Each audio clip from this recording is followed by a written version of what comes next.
Good morning friends, કેમ છો? મજામાં ને? જય શ્રી કૃષ્ણ, જય માતાજી, જય દ્વારકાધીશ, જય સ્વામિનારાયણ. બધા મજામાં છો ને? તો જો આજે તમને છે ને હસાવીને છે ને પેટમાં દુખાડવું છે એવું આપણે કાર્યક્રમ લાવ્યા છીએ. કારણ કે તમે લગભગ ઓળખતા હશો અવનીબેન વ્યાસ, ડૉક્ટર અવનીબેન વ્યાસ રાજકોટના છે અને આપણે અહીંયા પધાર્યા હતા ગઈકાલે. તો બહુ અમને તો હસાવીને પેટ દુખાડી દીધું. બહુ મજા આવી. આપણે એની 10 મિનિટની ક્લિપ લીધી છે, તો તમે નિરાતે સાંભળજો, પૂરી જોજો તો જ તમને મજા આવશે. અને થોડોક વિડીયો છે ને મળે છે એટલે એ થોડુંક પણ વોઇસ ક્લિયર આવશે, પણ તમે પૂરો સાંભળજો. તો જો આગળ આપણે અવનીબેન વ્યાસનો વિડીયો.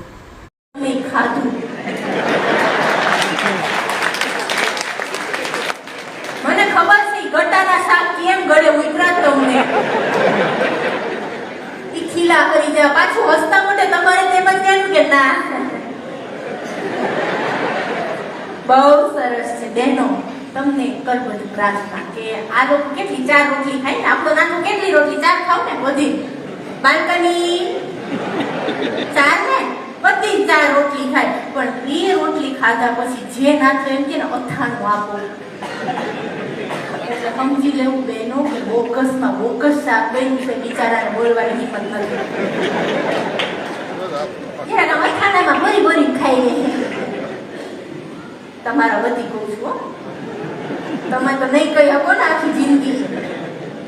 વળી એમ કે આ તો હું છું ને એટલે ટૈકી આજ પછી નો કહેતા કહી દીધું ને તમને. એટલે ઈ ખાય વળી 10 વાગે ને એટલે વળી આપણા નાથા માટે આપણે ઓલું ડાલગોના કોફી બનાવી હતી, યાદ છે? ડાલગોના કોફી અમુકને ડોક્ટર સાહેબ ફ્રોઝન શોલ્ડર થઈ ગયા ને એના મૂળમાં ડાલગોના કોફી છે એટલે વળી ડાલગોના કોફી 11 વાગે ઓલી ફ્રેન્ચ ફ્રાઈસ ખાય. વળી નાથો એમ કે ફ્રેન્ચ ફ્રાઈ એટલે આપણે 11 વાગે ફ્રેન્ચ ફ્રાઈ કરી દે. વળી 12 વાગે ને એટલે આપણો નાથો એમ કે હજી ભૂખ લાગતી હોય એવું લાગે છે, કાંઈ ગરમ છે. પછી આપણે કેવું પડે કે હવે તમારું મગજ ગરમ છે, હવે હાઉ કરો. અને ત્યારે પતિ પત્ની ઘરમાં ને મોઢું લટકાવી પપ્પાએ કીધું 10 વર્ષ પછી વાતું ન હોય, એનું એક અપડેટેડ વર્ઝન આવે. 10 વર્ષથી 5 વર્ષ પછી કાંઈ જ વાતું ન હોય. 5 વર્ષ પછી પતિ પત્નીને ગેરંટી વોરંટી પીરિયડ પૂરો થઈ ગયો, બે સામે કોકિયું મોઢું કરી બેઠા હોય.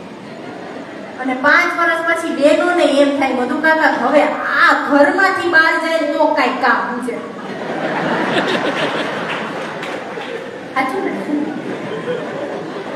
હવે આ જાય ત્યાં તમે સમજાવતી કામ જ ન પૂછે.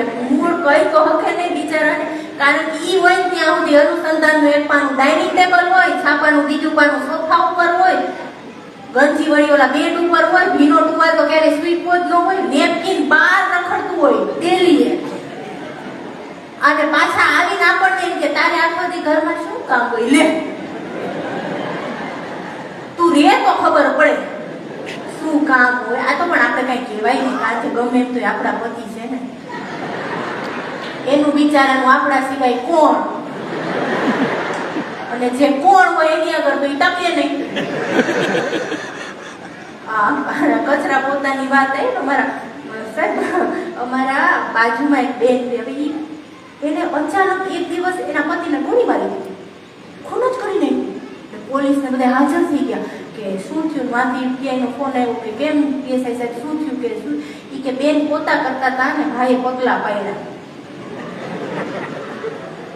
બેને ગોળી મારી દીધી. ઓલા પીઆઈ આમ ખારા થઈ ગયા, ભૂવા પડતા કે બહાર શું પાછો અંદર જાવ ને અરેસ્ટ કરી લો.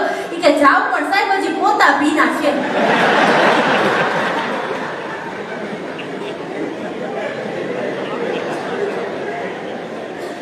સુરંગ ગોઠવી હોય ને ઘરમાં એમ હાલવું પડે, પોતા કરે ત્યારે કેમ હલે જો શીખવાડું.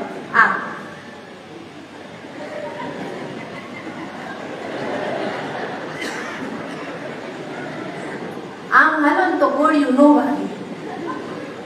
પણ આ તો હસવા રમવાની. અને મેં કીધું ને કોરોનાના ટાઈમમાં પછી વાતું નહોતી, હું ને મારા હસબન્ડ ઘરમાં હતા. બોલો અમારે નહીં થઈ હોય વાતું. હવે હું એક મારા માટે ફાયદો એ હતો કે હું ઇમરજન્સી ડ્યુટીમાં હતી એટલે બહુ ઘરે રહેવાનું ન થતું. તો અત્યારે કામવાળા ન આવતા, ખબર છે ને, બધું કામ આપણે કરવાનું નહીં. જે આપણને ગામડાની યાદ આવી છે, એક કામ એમાં પાછી ઓલી કેટરીના વાસણ ઉકે અને આપણા હસબન્ડ દેખાડે જુઓ. એટલે મારે જ બધું કામ કરવું પડતું હતું. મારા હસબન્ડને વળી એક દી એમ થયું કે બિચારી આખો દી ઘરનું કામ કરે, ક્લિનિક સંભાળે, તો લાવ ને હું એના માટે ચા બનાવી દઉં. ગમે એમ તો પતિ છે ને, એને પેટમાં મળી. સવારમાં ઉઠી હતી ને ચા બનાવી. સવારમાં 6 વાગ્યામાં દૂધ લીધું. 1 કલાક સુધી બધું કાકા દૂધમાં ઉભરો ન આવ્યો. ગેસ ચાલુ જ હતો. આ મારા પતિ છે, તમારા પતિ ભૂલ કરે ન કરે. 1 કલાક સુધી દૂધમાં ઉભરો ન આવ્યો. 1 કલાક પછી મને જગાડી, આવું ને દૂધમાં ઉભરો નથી આવતો. આંખ ચોળતા ચોળતા ગેસ બંધ કરીને મેં ખાલી એટલું કીધું કે દૂધ સમજીને તમે જે મૂક્યું છે ને એ ઈડલીનું ખીરું છે.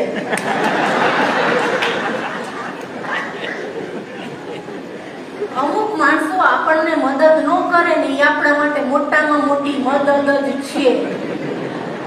ઈ દિવસે એના માટે મેં બોર્ડ મારી દીધું, નો એન્ટ્રી કિચનમાં. તમે તો નહીં આવો. વળી એક દી એમ થયું કે બિચારી આખો દી ઘરનું કામ કરે, લાવને વાસણ મૂકી દઉં. ગમે એમ તો પતિ છે ને સાહેબ, એને પેટમાં વળી. તો વાછણ અમારે શું ચોકડીમાં હોય, આપણે કઈ ફ્લેટમાં રહેવા વાળા માણસો નથી. ચોકડીમાં, અને ચોકડી ઘરની બહાર હોય, અને અમે જમી સ્ટીલના વાસણમાં, અને ઈ ગોબા વાળા. તો જેવું જેવું જીવન. એટલે અમે ગોબા વાળા વાસણમાં જમી, એટલે બહુ કઈ એવું ભય નહોતો કે વાસણ તૂટે કે આ કે તે. મેં કીધું ઓકે. ઈ વાસણ ઉટકવા ગયા. મારા સાસુ, સસરા, હું, મારા હસબન્ડ ને મારી દીકરી, અમે 5 જણ રહી. 5 જણના વાસણ ઉટકતા એને 4 કલાક થઈ. 4 કલાકે એ 5 જણના વાસણ ઉટકીને આવ્યા. આવીને મને ઓલા પડસો લૂછતા લૂછતા કે અવની વાળી કાળી કાળી તપેલી નહોતી, ઘસી ઘસીને વ્હાઈટ કરી દીધી. મેં કીધું ઈ નોનસ્ટિક હતી.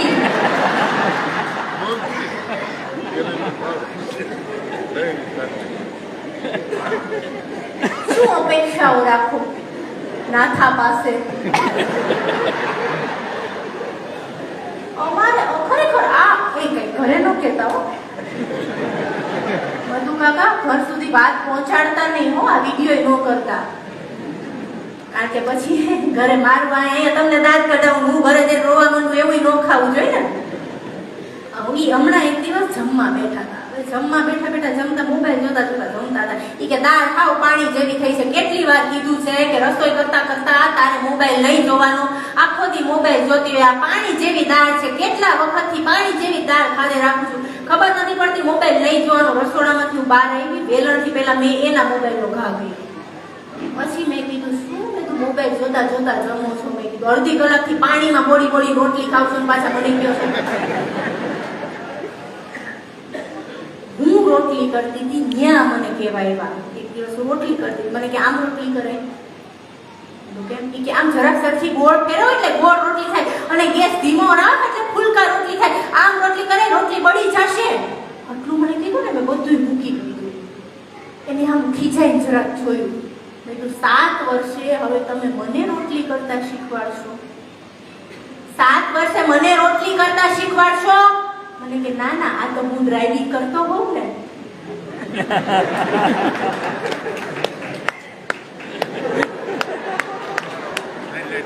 ત્યારે તમે જે બાજુમાંથી બોલો ને ત્યારે આવું જ લાગે. અને ત્યારનો સમય કેવો, કોરોનાનો ટાઈમ, અમુક વાતું ન હોય ને. 5-6 વર્ષ પછી લગ્નના થઈ ગયા હોય, એકબીજાનું મોઢું જોયા સિવાય ઈ કેમ બેઠા હોય આમ બેઠા હોય. એટલે અને ત્યારે ઓલી ખબર છે રામાયણ મહાભારત ચાલુ થઈ ગઈ હતી. એક માઇથોલોજીકલ આખું આપણે રામાયણ ને મહાભારતને ગોઠવાઈ જ જતા. તો અમે જોતા હતા, તો વાતો કાંઈ નહોતી. તો રામાયણ જોતા જોતા મેં મારા હસબન્ડને કીધું મેં સાંભળ્યું છે કે આ રાવણ હતો એ બ્રાહ્મણ હતો. વાત સાચી. જો આમાં મારો બીજો કોઈ ઉદ્દેશ્ય નહોતો, ખાલી જ્ઞાન ગોષ્ઠીનો ઉદ્દેશ્ય હતો કે એ બાબતે થોડી જ્ઞાનની ચર્ચા થાય, રામાયણની કંઈક સારી વાત મારા સુધી પહોંચે. એટલે મેં મારા હસબન્ડને જ્ઞાન ગોષ્ઠીના ઉદ્દેશ્ય સાથે ખાલી એટલું કીધું કે મેં સાંભળ્યું છે કે રાવણ હતો એ બ્રાહ્મણ હતો. સાચી વાત? મને કે હા, હમણાં પૂરું થશે ને એટલે લખેલું આવશે અરવિંદ ત્રિવેદી. સાથે શું જ્ઞાન ગોષ્ઠી કરવી મારે. મેં રામાયણ જોવાનું બંધ કરી દીધું અને પછી અમે ઓલી સીડી જોતા કે મૂવીમાં તો અમે એમાં પહેલા લંચ બોક્સ મૂવી જોયું ઇરફાન ખાન, ખબર છે ને લંચ બોક્સ, સાંભળ્યું છે ને નામ, બાલ્કની. તો ઈ પિક્ચર અમે જોયું. હવે જેવું પિક્ચર જોયું ને બીજા દિવસે એવા દુઃખદ સમાચાર આવ્યા કે ઇરફાન ખાન ગુજરી ગયા. એટલે અમને જરાક દુઃખ થયું કે અમે ગઈકાલે હજી પિક્ચર જોયું ને આજે એમનું અવસાન થઈ ગયું. એટલે એમ કીધું કે હવે આવું લંચ બોક્સ નહીં, નેશનલ એવોર્ડ ભલે મળ્યો પણ આપણે કંઈક બીજું રોમેન્ટિક મૂવી જોયું. એટલે મેં પ્રેમ રોગ પિક્ચર જોયું, ઋષિ કપૂરનું પ્રેમ રોગ જોયું. એ જોઈ મજા આવી. બીજા દિવસ પાછા સમાચાર આવ્યા કે ઋષિ કપૂર દેહાંત થયા. વળી અમને દુઃખ થયું કે બિચારા આવા સરસ આપણે ઇન્ડસ્ટ્રીમાંથી કલાકાર ગયા, 2 કલાકારને તો આપણે પિક્ચર જોયા ને વયા ગયા. પછી તરત મારા હસબન્ડને કીધું કે હવે લગ્નની સીડી કાઢી. પછી આમ બચતા રહ્યું ને તો જ સારું. પણ કોરોનાનો ટાઈમ નહોતો, કરુણાનો ટાઈમ હતો. આપણને ખબર પડી ગઈ કોણ આપણા અને કોણ પારકા, એમાંથી આપણે બહાર નીકળ્યા છીએ. અને આ હસવા હસવાની વાતમાં હું ઘણું બધું કહેવાની છું કે મને જે મારે જે વાત કરવી છે એ પછી કહીશ, પણ પહેલાં જે પપ્પાએ વાત કરી એ વાતથી હું આગળ વધુ મારા કાર્યક્રમમાં કે the great Indian laughter challenge season 5 star plus ઉપર આવ્યું.